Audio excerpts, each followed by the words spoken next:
Este libro es una muy buena presentación del desarrollo de la teoría del Big Bang y de su impacto en nuestras creencias y en nuestra representación del mundo.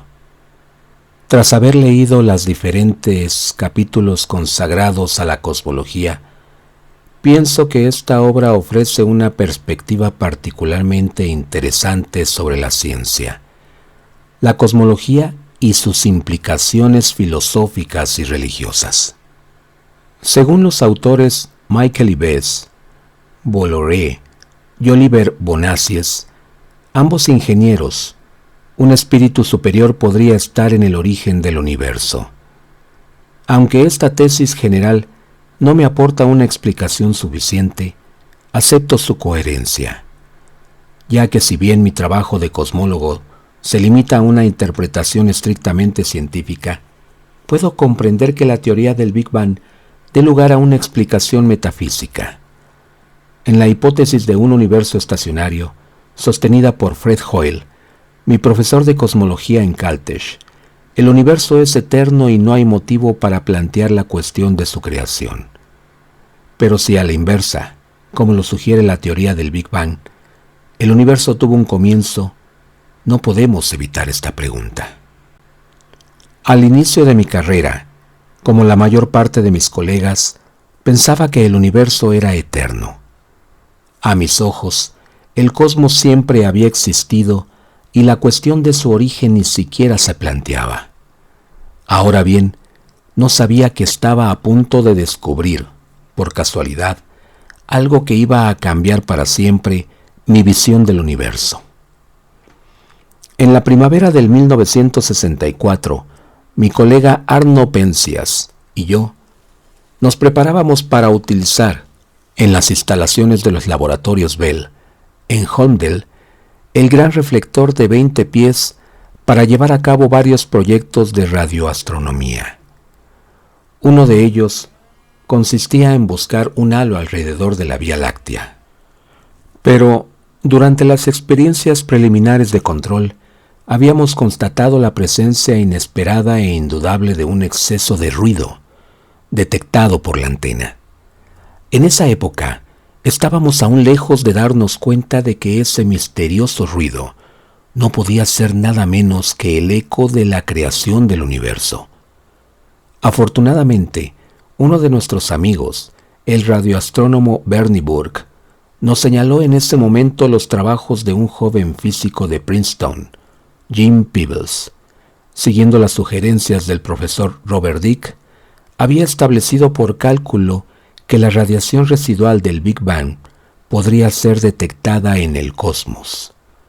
Había redactado en ese entonces un artículo aún inédito sobre esa hipótesis. Inspirados por las perspectivas extraordinarias de ese artículo, predicciones que, paralelamente a una carrera excepcional en cosmología, valieron a Jim Peebles el premio Nobel en 2020. Realizamos rápidamente algunos tests finales y publicamos nuestras medidas al mismo tiempo que el artículo de Peebles y Dicke. La única explicación verosímil de nuestros resultados era que, sin duda, habíamos encontrado la radiación fósil proveniente de una época muy antigua del universo, tal como había sido predicho por Dicke y calculado por Peebles. Nuestro descubrimiento hizo añicos la creencia según la cual el universo no tenía comienzo ni fin. Lo más sorprendente es que, desde los primeros microsegundos tras el Big Bang hasta hoy, la evolución del universo predicha por la física actual corresponda también a nuestras observaciones. De tal modo que la teoría del Big Bang parece ser una representación fiel de la manera en que el universo comenzó y se desarrolló. Pienso que se trata de una conformidad notable entre la teoría y la observación. Sin embargo, esta imagen confortable presenta dos problemas. El primero es que actualmente solo conocemos aproximadamente el 4% de la materia y de la energía del universo. La materia y la energía oscuras representan respectivamente un 26 y un 70% de lo que contiene el universo.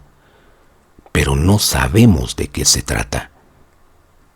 La resolución de este problema podría hacer surgir una nueva física, que cambiaría nuestra actual comprensión de la génesis y de la evolución de nuestro universo desde el Big Bang. El segundo problema es quizá aún más serio. En efecto, para que el universo primordial haya podido evolucionar hacia el que nos ha engendrado y que hoy comprendemos, el Big Bang ha debido necesariamente configurarse de manera ultraprecisa. Diferencias increíblemente pequeñas en la densidad del universo primitivo habrían provocado o bien una expansión tan rápida que el Sol y la Tierra no se habrían formado nunca, o bien, por el contrario, una expansión breve seguida de una nueva desintegración, mucho antes del nacimiento del Sol, hace aproximadamente 4.700 millones de años. Tal como veremos en este libro, la inflación cósmica pudo haber iniciado el Big Bang de la manera requerida. De todos modos, la inflación cósmica está basada en una nueva física que, si bien no está en conflicto con la física del momento, no puede ser corroborada por otras observaciones. Además, no cualquier inflación daría el resultado adecuado. Para ello, se necesita una forma de inflación muy específica, en la que los valores de las constantes físicas sean justo los correctos. De hecho, una de ellas, la constante cosmológica de Einstein, que se precisa para el proceso inflacionista, difiere, en lo que los científicos llamarían su valor natural, en 120 órdenes de magnitud. De este modo, aunque la inflación podría haber lanzado el Big Bang como lo conocemos, los requerimientos que necesita no dan explicación en sí del origen del universo. Simplemente lo desplazan un nivel hacia atrás. Una explicación actual a este problema sugiere que somos parte de un multiverso que existe desde siempre y que quizá haya habido un número infinito de Big Bang, cada uno con unas constantes físicas aleatorias. Desde ese punto de vista, nosotros vivimos en el universo en el que las constantes iniciales eran las adecuadas para que apareciéramos tal como lo describe el conocido principio antrópico. Nada de todo esto, a mi entender, da una explicación científica satisfactoria de cómo empezó el universo.